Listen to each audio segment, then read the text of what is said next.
Welcome to the Handed Down Kitchen, where we bring antique recipes out of the past and back into the kitchen. In this video we'll introduce you to our 1930s cookbook, our copy of Cookery Illustrated and Household Management. We'll start with an overview of the decade before flicking through the pages of this book before we share with you 3 recipes from it in our coming videos. Starting with some background, this book was published in 1936 in London. That January, following a reign of nearly 26 years, King George V died. His eldest son ascended to the throne, becoming King Edward VIII, but his reign was difficult and short-lived. Before the end of the year, King Edward had abdicated in order to marry Wallis Simpson, a union that was not supported by the government or church, as she was a divorcee. So, in December of the same year, his younger brother ascended to the throne, becoming King George VI. And the Prime Minister was the Conservative Stanley Baldwin, who was by now serving his 3rd term. So let's take a look at the decade as a whole to add some context to our book. If you watched our video on our 1920s cookbook, you'll have heard how the previous decade had been a difficult 10 years of stark contrasts in Britain, with the horrific fallout of the First World War on one hand, and the excitement of a new age of progression in the other. The 1930s was comparatively calmer. People were by now used to operating in hard times, but that didn't mean the challenges were over, because the 1930s would open with one national emergency, a massive economic recession, and close with another, the dawn of the Second World War. The Great Depression, also called the Great Slump, had its roots in the Wall Street crash of October 1929, when share prices on the New York Stock Exchange collapsed, devastating the American economy before those of other nations. Almost every country was affected in some way by the Great Depression, some much worse than others, and Great Britain was one of the nations that was hit the hardest. Within a year of the Depression's onset, unemployment had more than doubled. 20% of the insured workforce was unemployed, and exports had fallen in value by 50%. Industrial areas and coal mining districts were affected the worst by far. In some areas, unemployment reached 70%. Recovery was slow. Unemployment did gradually decrease as the decade ticked on, but this improvement was condensed in the South and the Midlands, with northern regions continuing to suffer greatly. It took the onset of the Second World War to trigger a new boom in industry that would be felt nationwide, which, of course, introduced a new spread of horrors.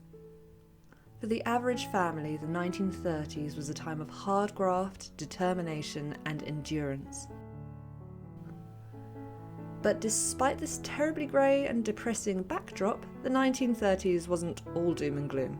The first regular high-definition television service was introduced in 1936, for the first time bringing entertainment into the home. And for the lucky ones who were able to hold on to employment, living standards improved massively.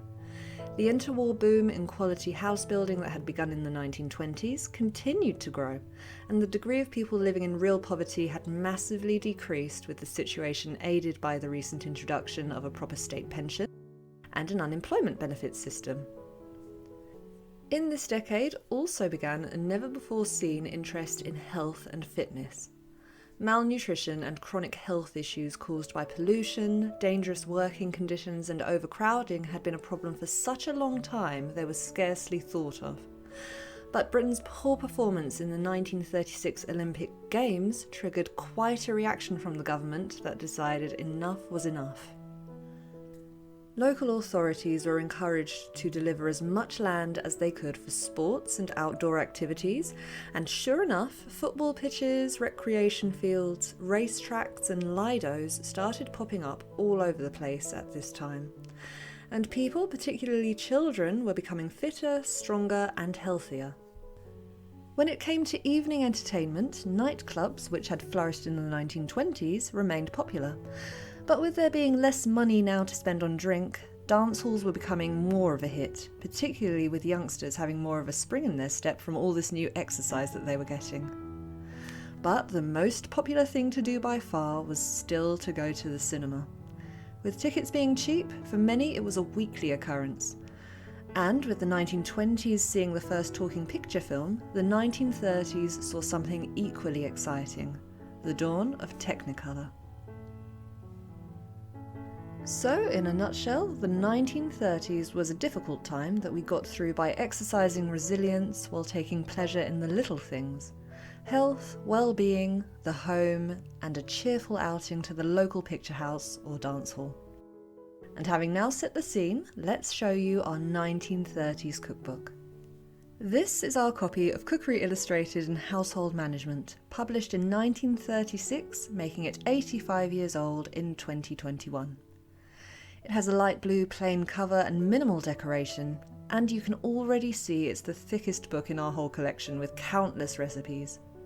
Some pages in, we get the title page, and here we find that the editor of our book was Elizabeth Craig, a famous Scottish journalist, home economist, and author of multiple cookbooks from the 1920s right up until her death in 1980. And on the opposite page there is an illustration of an ideal nursery breakfast, something you'd be encouraged to serve your young children in the morning. The caption says, "Young children should have milk at every meal, fresh fruit and vegetables such as raw carrot, preferably grated, every day, and 2 or 3 eggs a week." Moving on, we have Elizabeth Craig's foreword and introduction to this truly massive book, and it says this: "Many cookbooks fail in taking for granted that the housewife knows more than she does about cookery. Special care has been taken in this book to describe the recipes as clearly as possible. It has been written to appeal equally to the experienced and inexperienced housewife, and even a novice in cookery should be able to follow the recipes without any difficulty. All directions are given in the order in which they are to be carried out, and the time required for cooking each dish is clearly indicated.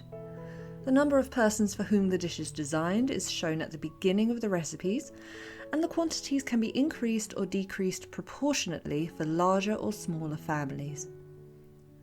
I am glad to be able to present to housewives not only a large number of modern recipes, but also a large number of old favourites, which I have very often been asked for, and which I have found very few books carry. There is one thing husbands won't be able to say anymore if their wives use this cookery book, and that is that they can't get the dishes Mother used to make."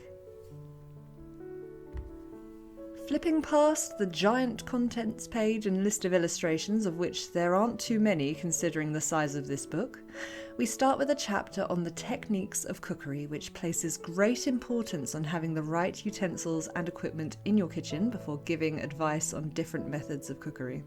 Then you have a table of weights and measures, how to use different bits of pieces of this equipment, and how to keep down household bills, etc. And after some warm-up pages, we get to our recipes, starting with the practical stuff. First, we have recipes that use up leftovers, and then a chapter of cooking in emergencies, things you can whip up in no time.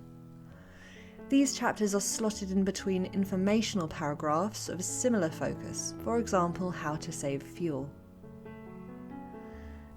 And then we get on to the usual sorts of recipe chapters, from lunch dishes to soups, and stocks, sauces, fish. We aren't even a quarter of a way through the book and we're already 200 pages in. As you can see, it's writing upon writing, rarely punctuated with a black and white photo like this one showing how to fry fish. If you saw our 1920s cookbook video, you'll remember all of the colour illustrations and how practically every recipe had a photo to go with it. Well, not here. That said, the reading really is fascinating. There's a chapter in this book for practically everything cookery or household related.